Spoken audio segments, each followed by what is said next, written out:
Dear students, all is well. Today we are going to start second part of chapter 4, that is metal and non-metal.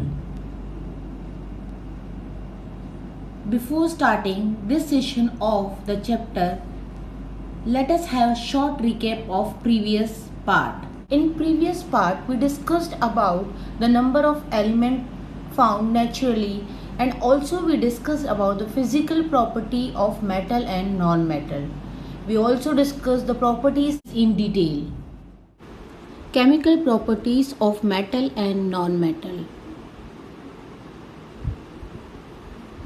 Reaction of metal with water. Some metals react very strongly and quickly with water.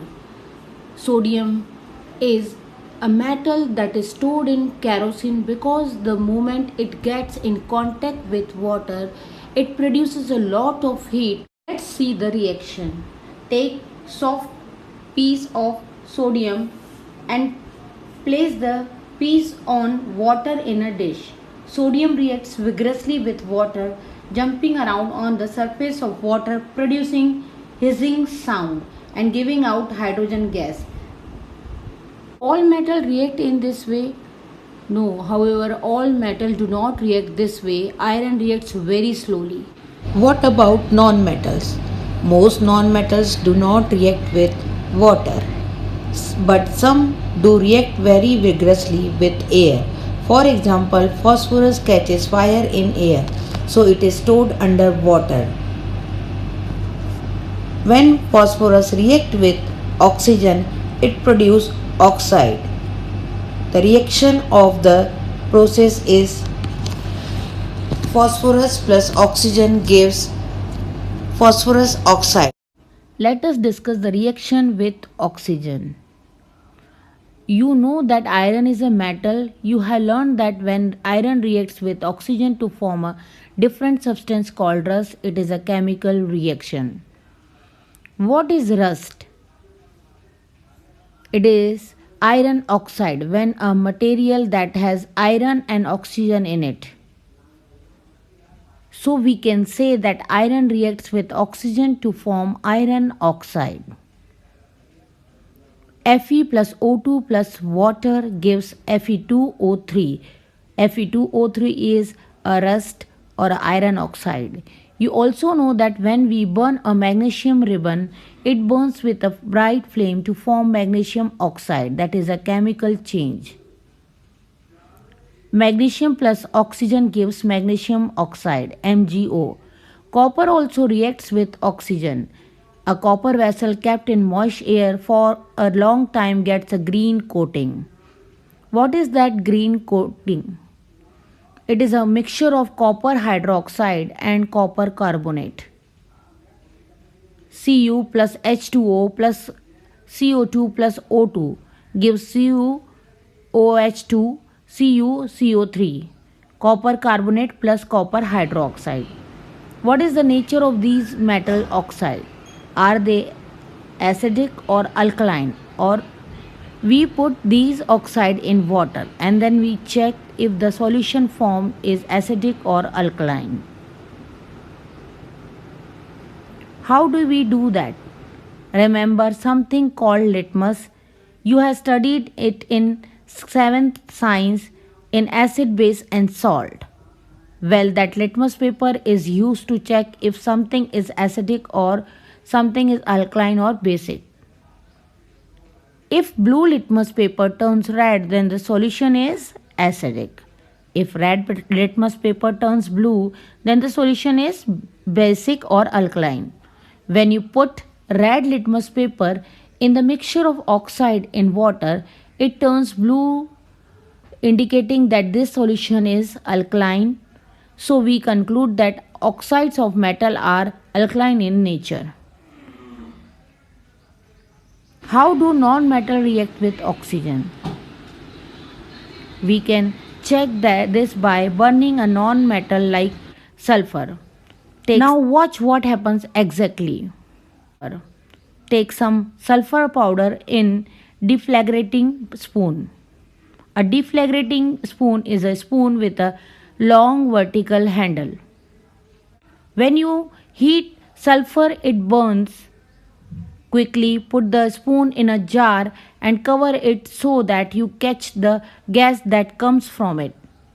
After some time, remove the spoon from the jar and add some water to the jar and shake it well. That way, the gas dissolves in the water. Then check it. You will see that blue litmus paper turns red. Oxide of non-metal are generally acidic in nature. What happens when you burn the sulfur? It forms sulfur dioxide. Sulfur plus oxygen gives sulfur dioxide. And when we mix it with water, it forms sulfurous acid. SO2 plus H2O gives H2SO3. Reaction with acids. When metals react with acids, they usually release hydrogen as a result of the reaction. Let's see that happen. Take 4 test tubes, put a magnesium ribbon in one and a small piece of aluminium in second, iron filling in third and copper wire in fourth.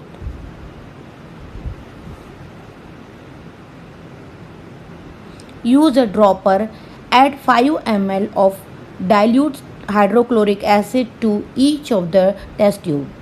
If you see no reaction, heat the test tube gently as heating always speeds up any reaction.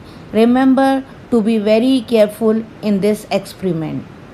Now take a burning matchstick near the mouth of each of the test tube. What happens? You hear a slightly pop on the first 3 test tube and not in the fourth. The pop was because of hydrogen released in the reaction in the first 3 test tube. Hydrogen is highly combustible gas and gives a pop sound when heated and combines with oxygen in the air to form water. Let us see the chemical reaction that took place in the test tube. In the first test tube, magnesium reacted with dilute hydrochloric acid to form magnesium chloride and hydrogen. Mg plus HCl gives MgCl2 plus H2.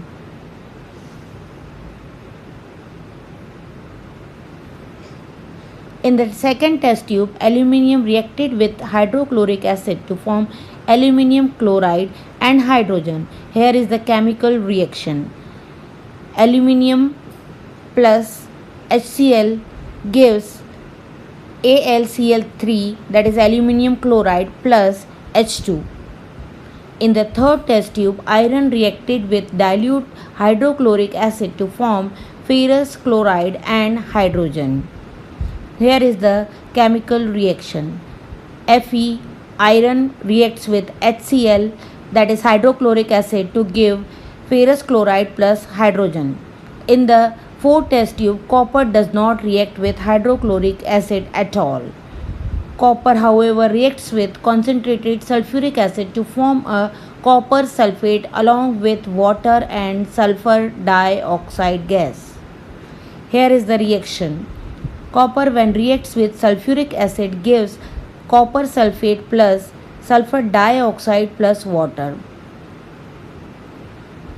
What happens when you do the same to non-metal?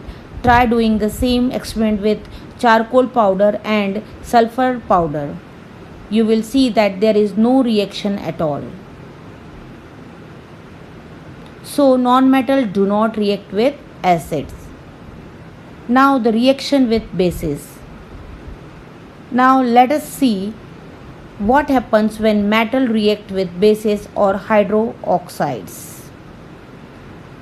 Alkali or the bases are hydroxide of metal itself. When you put a piece of aluminium in a hydroxide solution, a reaction occurs. Again, when you hold a burning matchstick to the mouth of the test tube, you hear a pop. That tells you that gas released is hydrogen. So we can say that when bases react with most metals, hydrogen gas is released. Reaction of non-metals with bases are quite complex. Now let us discuss the another topic, that is displacement reaction. In this reaction, more reactive element displaces a less reactive element from its compound. Both metals and non-metals take part in displacement reaction. For example, reaction of iron nail with copper sulfate solution. Here is one example of displacement reaction. Zinc displaces copper from copper sulfate solution.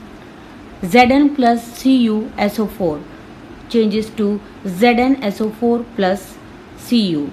Iron displaces copper from copper sulfate. Fe plus CuSO4 gives FeSO4 plus Cu. How you indicate that iron has displaced copper? By seeing the color of the solution. In the beginning, the blue color of copper sulfate changes to greenish color. Can copper displace zinc from the zinc compound? No. Why not?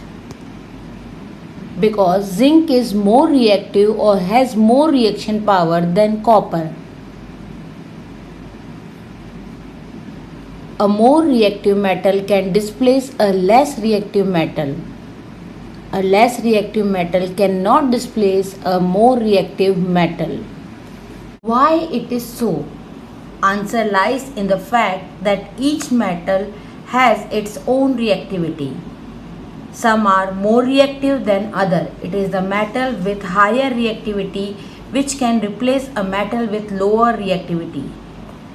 This serial arrangement of metal on the basis of reactivity series is called reactivity series of metal. As per the given list, potassium is the most reactive metal and the platinum is the least reactive metal.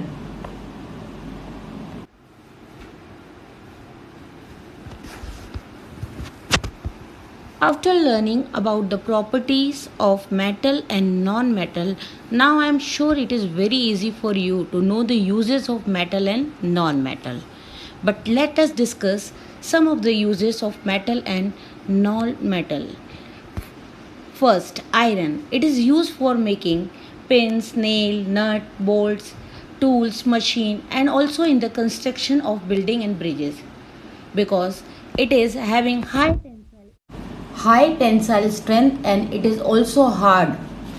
Aluminium. It is used for making utensils, wire, furnitures, parts of aircraft, vehicle, machine, for packaging food and medicine, etc. Foil. Copper. It is used for making wire, vessels and electric gadgets. As copper is a good conductor of electricity, so it is used to make electrical wires and gadgets. Gold is used for making jewelry, coins, medals, etc. Gold is unreactive metal and it has good luster.